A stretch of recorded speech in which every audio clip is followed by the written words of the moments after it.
அனைவருக்கும் வணக்கம். TNPSC group 4 எக்ஸாமில் பாலிட்டியிலிருந்து எத்தனை கேள்வி வருது, எந்த பகுதியிலிருந்து அதிகமான கேள்வி வருது அப்படிங்கிறத அந்த வீடியோவில் பார்க்க போகிறோம். பாலிட்டி அப்படின்னு எடுத்துட்டோம்னா 6வதுலேருந்து 12வது வரைக்கும் இருக்குங்க. இதில் எந்த வகுப்புலேருந்து அதிகமான கேள்வி வந்துக்கிட்டே இருக்குது. போன குரூப் 4 பகுதியில் அதிகமாக கேட்டிருக்காங்க. ஈஸியாக கேட்டிருக்காங்களா, கஷ்டமாக கேட்டிருக்காங்களா, டைரெக்டாக கேட்டிருக்காங்களா, இன்டைரக்டாக கேட்டிருக்காங்களா அப்படிங்கிறத அந்த வீடியோவில் விவாதிக்க போகிறோம். குறிப்பாக இதுக்காக நம்ம என்ன பண்ண போகிறோம் அப்படின்னா, கடந்த 2022 குரூப் 4 எக்ஸாம் நடந்துச்சு. அந்த கொஷின் பேப்பரை எடுத்து அதை அனலைஸ் பண்ணி பார்க்க போகிறோம். எத்தனை கேள்வி வந்திருக்கு, எந்தெந்த பகுதியில் வந்திருக்குன்னு பார்க்க போகிறோம். வீடியோவை ஸ்கிப் பண்ணாமல் பாருங்கள். 100% உங்களுக்கு பயனுள்ளதாக இருக்கும். நான் அந்த கொஷின் பேப்பரை டவுன்லோட் பண்ணிட்டேன். அந்த கொஷின் பேப்பரில் 100 கேள்வி தமிழ். அதனால் நம்ம ஸ்கிப் பண்ணிவிட்டு 101வது கேள்வியிலிருந்து பாலிட்டி கேள்வியை நம்ம பார்த்துட்டே போவோம். 101லேருந்து ஆரம்பித்து அப்படி பார்த்துட்டே போவோம். எங்கே பாலிட்டி கேள்வி வருதோ அங்கே பார்க்கலாம். 102வது கேள்வி இது பார்த்தோம்னா ஒரு பாலிட்டி கேள்வி. என்ன கேள்வி? தவறான இணையை கண்டறிகன்னு கொடுத்துட்டு, அதாவது ஓரவை சட்டமன்றமா ஈரவை சட்டமன்றமான்னு கொடுத்து பொருத்த சொல்லியிருக்காங்க. அதாவது மாநிலங்கள் மற்றும் சட்டமன்றங்களை பொருத்த சொல்லியிருக்காங்க. இது எங்கிருந்து கேட்டிருக்காங்க அப்படின்னு பார்க்கும்பொழுது இது ஒரு டைரக்டான கொஷின், அதாவது நேரடியாக கேட்டிருக்காங்க. 10ஆம் வகுப்பில் குடிமையியலில் இந்திய அரசமைப்புன்னு சொல்லிட்டு பாடம். அந்த பாடத்தில் பக்க எண் 279. அதுலேருந்து டைரெக்டாக அப்படியே கொஷின் கேட்டிருக்காங்க. அப்போ பாடத்தை படிச்சிருந்தால் நம்ம தாராளமாக ஆன்சர் பண்ணியிருக்கலாம். இது ஒரு டைரெக்டான கேள்வி, ஈஸியான கேள்வி. அடுத்தது 103வது கேள்வி. 103வது கேள்வியும் பார்த்தோம்னா ஒரு பாலிட்டி கேள்வி. இதில் என்ன கொடுத்துருக்காங்க அப்படின்னு பார்க்கும்பொழுது, சரியான இணையை தேர்ந்தெடு அப்படின்னு சொல்லிட்டு, அதாவது மத்திய அரசு விதிக்கப்படும் வரி, மாநில அரசு வசூலிக்கப்படும் வரி, யூனியன் பிரதேசம் வசூலிக்கப்படும் வரியெல்லாம் கொடுத்துருக்காங்க. சரத்து 269, 268 இப்படியெல்லாம் கொடுத்துருக்காங்க இல்லையா. இது ஸ்கூல் புக்கில் இருக்கான்னு கேட்டால் இது ஸ்கூல் புக்கில் இல்லை.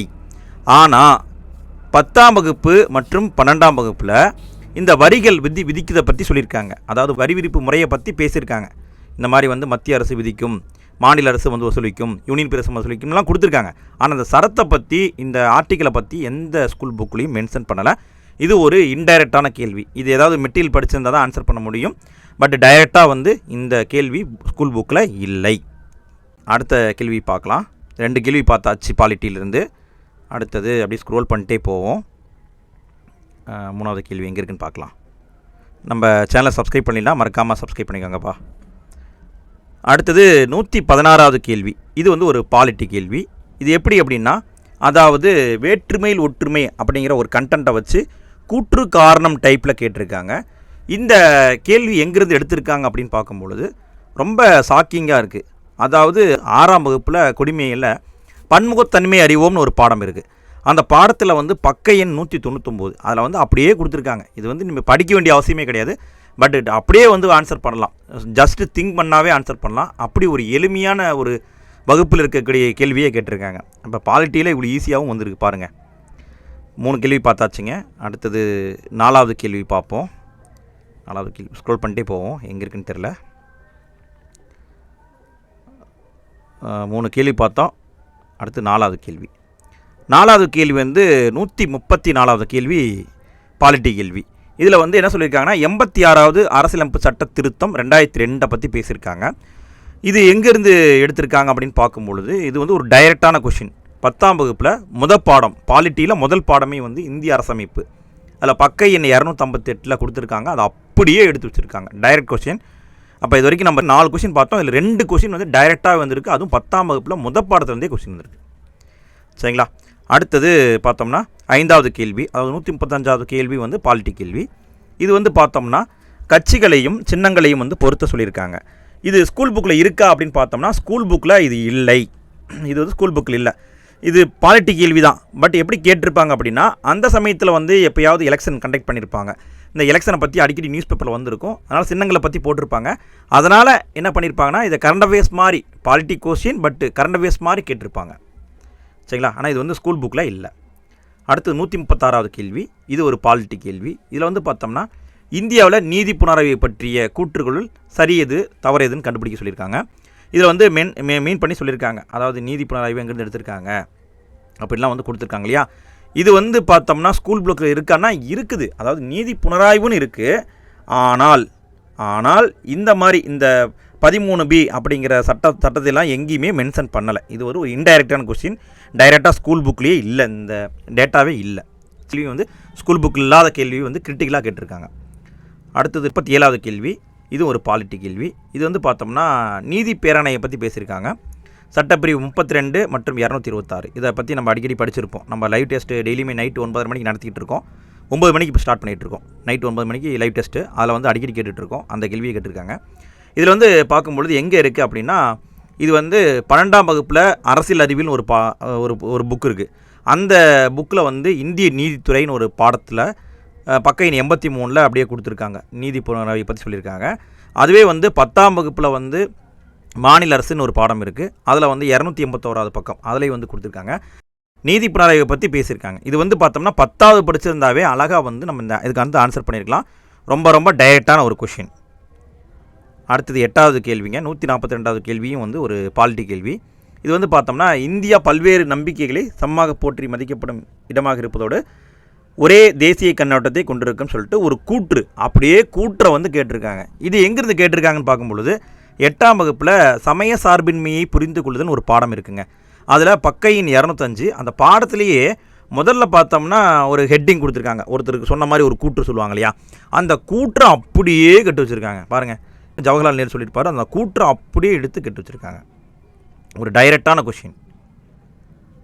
அடுத்தது பார்க்கலாம். அடுத்து பாலிட்டி கொஷின் எங்கே இருக்குது அப்படின்னு பார்ப்போம். அடுத்து 148வது கொஷின் வந்து ஒரு பாலிட்டி கொஷின். தேசிய ஊராட்சி நாள் இதை பற்றி கேட்டிருக்காங்க. இது எங்கே இருக்குது அப்படின்னா 6ஆம் வகுப்பில் குடிமையில் உள்ளாட்சி அமைப்பு, அதில் வந்து பார்த்தோம்னா ஊரகம் நகர்ப்புறமும் ஒரு பாடம் இருக்குது. அந்த பாடத்தில் 229வது பக்கம், அதாவது பாக்ஸ் கண்டென்ட்டு. அந்த பாக்ஸ் கண்டென்ட்டை எடுத்து அப்படியே கேட்டு வச்சுருக்காங்க. ரொம்ப ரொம்ப ஈஸியானது கேட்டிருக்காங்க. பாக்ஸ் கண்டென்ட்டு 6வதுலேருந்து கேட்டிருக்காங்க பாருங்கள். அடுத்த கொஷின் பார்ப்போம், பாலிட்டி கொஷின். அடுத்தது 154வது கொஷினும் ஒரு பாலிட்டி கொஷின்.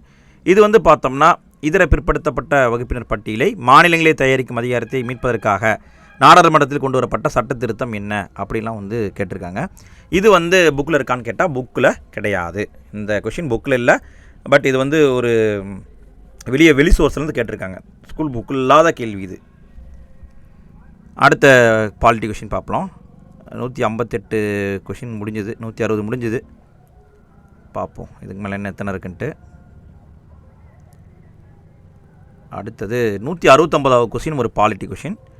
இது வந்து பார்த்தோம்னா நிதி ஆயோக் பற்றி கேட்டிருக்காங்க. இந்த நிதி ஆயோக் பற்றி எங்கே இருக்குது அப்படின்னு பார்க்கும்பொழுது மற்ற வகுப்பில், அதாவது 10ஆவதுலாம் பேசிக்காக பேசியிருப்பாங்க, மற்ற வகுப்புலையும் பேசியிருப்பாங்க. ஆனால் 12th தான் இவங்க கேட்ட கொஷின் அப்படியே இருக்குங்க. 12ஆம் வகுப்பில் அரசியல் அறிவியல்னு ஒரு புத்தகம் இருக்குது. அந்த புத்தகத்தில் திட்டமிடுதலும் வளர்ச்சி அரசியலும் ஒரு பாடம் இருக்குது. அந்த பாடத்தில் 178வது பக்கம் அதில் வந்து அப்படியே கொடுத்துருக்காங்க. அதை அப்படியே வந்து எடுத்து கேள்வியாக கேட்டிருக்காங்க. அப்போ 12th அதிகமான கொஷின் வருது, பார்த்துக்கோங்க. அடுத்த பாலிட்டி கொஷின் பார்ப்போம். அடுத்த பாலிட்டி கொஷின் 184வது கொஷின் ஒரு பாலிட்டி கொஷின். இது வந்து தவறாக பொருந்தியுள்ளது எது அப்படின்னு கேட்டிருக்காங்க. அதாவது ஆர்டிக்கல்லாம் கொடுத்து எதை தப்பாக பொருந்தி இருக்குன்னு கேட்டிருக்காங்க. இது எங்கேருந்து எடுத்திருக்காங்க அப்படின்னு பார்க்கும்பொழுது 10ஆம் வகுப்பில் முதல் பாடம் பாலிட்டியில் இந்திய அரசியலமைப்புன்னு ஒரு பாடம் இருக்குது. அதில் பக்க எண் 256 பாக்ஸ் மாதிரி கொடுத்து எல்லாம் கொடுத்துருப்பாங்க இல்லையா, அதில் அப்படியே டைரெக்டாக கேட்டிருக்காங்க. இது வந்து டைரெக்டான கொஷின். அடுத்தது 185வது கேள்வி. இது வந்து ஒரு பாலிட்டி கொஷின் தான். இது என்னன்னு பார்த்தோம்னா இந்திய அரசியலமைப்பு சாசனத்துடைய அந்த அரசு வழிகாட்டும் நெறிமுறை தோற்றமளிப்பது எதை போல் தோற்றமளிக்குதுன்னு கேட்டிருக்காங்க. இது ஸ்கூல் புக்கில் இருக்கான்னு கேட்டால் இது இருக்குது. 12ஆம் வகுப்பில் அரசியல் அறிவியலில் வந்து இந்திய அரசியலமைப்பு ஒரு பாடம் இருக்குது. அதில் பக்க எண் 8 வந்து இது சொல்லியிருக்காங்க. அரசு வழிகாட்டும் நெறிமுறையை பற்றி பேசியிருக்காங்க. ஆனால் இது வந்து இந்த மாதிரி இருக்குது அப்படிங்கிறத பற்றி சொல்லலை. கொஷின் வந்து இருக்குது, பட் வந்து டைரெக்டாக அங்கே இல்லை. இது வந்து ஒரு இன்டைரக்டான ஒரு கொஷின். இதை வெளி சோர்ஸில் படிச்சிருந்தால் தான் ஆன்சர் பண்ண முடியும். அடுத்தது 186வது கேள்வி. இது வந்து ஒரு பாலிட்டி கேள்வி. இது என்னன்னு பார்ப்போம். இது வந்து ஆணையத்தை வந்து பொறுத்து சொல்லியிருக்காங்க. சர்க்காரி ஆணையம், ராஜமன்னார் குழு, பொம்மை தீர்ப்பெல்லாம் கொடுத்துருக்காங்க. இந்த சர்க்காரி ஆணையம், ராஜமன்னார் குழுவெல்லாம் 10th இருக்குது, 10ஆம் வகுப்புலேயும் இருக்குது. இருந்தாலும் இவங்க கேட்டது எங்கே இருக்குது அப்படின்னு பார்க்கும்பொழுது 12ஆம் வகுப்பில் அரசியல் அறிவியல் சொல்லிட்டு ஒரு சப்ஜெக்ட் இருக்குது. அதில் இந்தியாவில் கூட்டாட்சின்னு ஒரு பாடம் இருக்குது. அதில் பக்க எண் 110 அதில் வந்து அப்படியே கொடுத்துருக்காங்க. அதை அப்படியே எடுத்து இங்கே பொறுத்து சொல்லியிருக்காங்க. சரிங்களா? அப்போ பாலிட்டி இது வரைக்கும் பார்க்கும்பொழுது நிறையா வந்து 10th மற்றும் 12th வந்துக்கிட்டே இருக்குது. அடுத்த கேள்வி 190வது கேள்வி.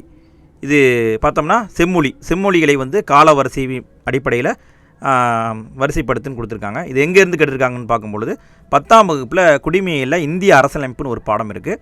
அதில் பக்க எண் 259 ஒரு பாக்ஸ் கண்டென்ட், அந்த பாக்ஸ் கண்டென்ட்டை டைரெக்டாக வந்து கேட்டு வச்சுருக்காங்க. ஆக்சுவலாக பாலிட்டியில் அடுத்தது 16வது கொஷின், 198வது கொஷின் ஒரு பாலிட்டி கொஷின். இது என்ன கேட்டிருக்காங்க அப்படிங்கும்பொழுது பார்த்திங்கன்னா அடிப்படை உரிமைகளை பற்றியும் அரசியல் உரிமைகளை பற்றியும் மெயினாக வந்து பேசியிருக்காங்க. இது எங்கிருந்து எடுத்திருக்காங்க பொழுது இது வந்து பார்த்தோம்னா 10ஆம் வகுப்பில் குடிமையில் இந்திய அரசியலமைப்புன்னு ஒரு பாடம் இருக்குது. அதில் 256வது பக்கத்தில் இருக்கக்கூடியதை கண்டென்ட்டை பேஸ் பண்ணி இந்த கொஷினை வந்து உருவாக்கியிருக்காங்க. இது பொறுத்த வரைக்கும் ஒரு டைரெக்டான ஒரு கொஷின் தான், சரிங்களா? அப்போ இது வரைக்கும் பார்த்தோம்னா 16 கொஷின் பார்த்துட்டோம். இந்த 16 கொஷினை எடுத்து நம்ம அனலைஸ் பண்ணி பார்க்கும்பொழுது இதில் வந்து பார்த்தோம்னா 10ஆம் வகுப்புலேருந்து 6 கொஷின் வந்திருக்கு. டைரெக்டான கொஷின் வந்து 10ஆம் வகுப்புலேருந்து 6 கொஷின் வந்திருக்கு. 12லேருந்து பார்க்கும்பொழுது ஒரு 3 கொஷின் வந்திருக்கு 12ல். அடுத்தது 6ஆம் வகுப்பில் வந்து 2 கொஷின் கேட்டிருக்காங்க. அதே மாதிரி 8ஆம் வகுப்பில் ஒரு கொஷின் கேட்டிருக்காங்க. அப்போ பார்த்தோம்னா 16 கொஷினில் 12 கொஷின் வந்து ஸ்கூல் புக் பேஸ் பண்ணி வந்திருக்கு. 4 கொஷின் வந்து பார்த்தோம்னா அவுட் ஆஃப் சோர்ஸ் மாதிரி, அதாவது புக்கில் இல்லாதெல்லாம் கேட்டிருக்காங்க. இதில் பெரும்பான்மையாக நம்ம பார்க்கும் பொழுது நம்ம 10ஆம் வகுப்பில் பாலிட்டியை தரவு பண்ணியிருந்தாலும் 12ஆம் வகுப்பு அரசியல் அறிவியலை தரவு பண்ணியிருந்தாலும் கண்டிப்பாக இந்த 12 கொஷினுக்கும் ஆன்சர் பண்ணியிருக்கலாம், சரிங்களா? 6ஆம் வகுப்பில் 2 தான் வந்திருக்கு, 8ஆம் வகுப்பு 1 தான் வந்திருக்கு. 10ஆம் வகுப்பு ஒருத்தர் தரவாக படிச்சிருக்காரு, 12ஆம் வகுப்பு அரசியல் படிச்சிருக்காரு அப்படிங்கும்பொழுது கண்டிப்பாக இதில் வந்து பார்க்கும்பொழுது கண்டிப்பாக ஒரு 10 கொஷின் சால்டாக 16க்கு 10 அடிச்சிருக்கலாம். அடுத்து ஒரு 6 கொஷினில் வந்து சுத்த விட்டு போட்டிருந்தாங்க, கண்டிப்பாக ஒரு 2-3 மாட்டியிருக்கும் அதில். அப்போ இதிலேருந்து பார்க்கும்பொழுது என்ன தெரியுது அப்படின்னா 10ஆம் வகுப்புலேருந்தும் 12ஆம் வகுப்புலேருந்தும் அதிகமான கேள்வி வந்திருக்கு. 10ஆவதுல குடிமையில், 12ஆம் வகுப்பில் அரசியல் அறிவியலேருந்து அதிகமான கேள்வி வந்திருக்கு. இதை நல்லா படிச்சிருந்தாவே நல்லா ஸ்கோர் பண்ணலாம் அப்படிங்கிறது தெரியுது. அதனால் தயவு செஞ்சு நீங்கள் வந்து 10ஆம் வகுப்பு பாலிட்டியும் 12ஆம் வகுப்பு அரசியல் அறிவியையும் படிச்சிருங்க. அதுலேயும் செலக்டட் டாபிக்ஸ் மட்டும்தான் படிக்கணும், எல்லாத்தையுமே படிக்காதீங்க. 10ஆம் வகுப்புனா 4 பாடம் 5 பாடம் இருக்கும், அதை தரவு பண்ணணும். 12ஆம் வகுப்புனா அதை முதல் வந்து ஒரு 7-8 பாடம் மட்டும் படித்தா போதும், சரிங்களா? இவ்வளோ படித்தாவே நல்லா ஸ்கோர் பண்ணலாம். இந்த வீடியோவில் வந்து பாலிட்டி எங்கேருந்து அதிகமான கொஸ்டின் வருது அப்படிங்கிறத பார்த்துட்டோம். வீடியோ வந்து உங்களுக்கு பிடிச்சிருந்தா அப்படியே லைக்கை தட்டி விட்டுருங்க. ஏன்னா வந்து இது எங்கே இருக்குதுன்னு கண்டுபிடிக்கிறதுக்குள்ளேயே வந்து போதும்னு ஆயிடுச்சு. அதனால் வீடியோ பிடிச்சிருந்தா தாராளமாக அப்படியே ஒரு லைக்கை தட்டி விட்டுருங்க. நம்ம சேனல் என்ன சப்ஸ்கிரைப் பண்ணிடலாம், மறக்காமல் சப்ஸ்கிரைப் பண்ணிக்கோங்க. வேறு ஏதாவது சப்ஜெக்ட் பற்றி இதே மாதிரி உங்களுக்கு வேணும் அப்படின்னா அதை கமெண்ட்டில் போட்டு விடுங்க, அதையும் எடுத்து நம்ம போட்டு விடுவோம். நம்ம டெய்லியுமே வந்து அடுத்த குரூப் 4க்காக நைட்டு 9 மணிக்கு லைவ் டெஸ்ட் போட்டுட்ருக்கோம். லைவ் நடக்கும், டெய்லி 9 மணிக்கு நடக்கும். முடிஞ்சால் அங்கேயும் வந்து லைவில் கலந்துக்காங்க. நம்ம டெலகிராம் குரூப் இருக்குது, அங்கேயும் வந்து ஜாயின் பண்ணிக்கோங்க. சரி, மீண்டும் வந்து அடுத்த ஒரு வீடியோவில் சந்திக்கலாம். நன்றி.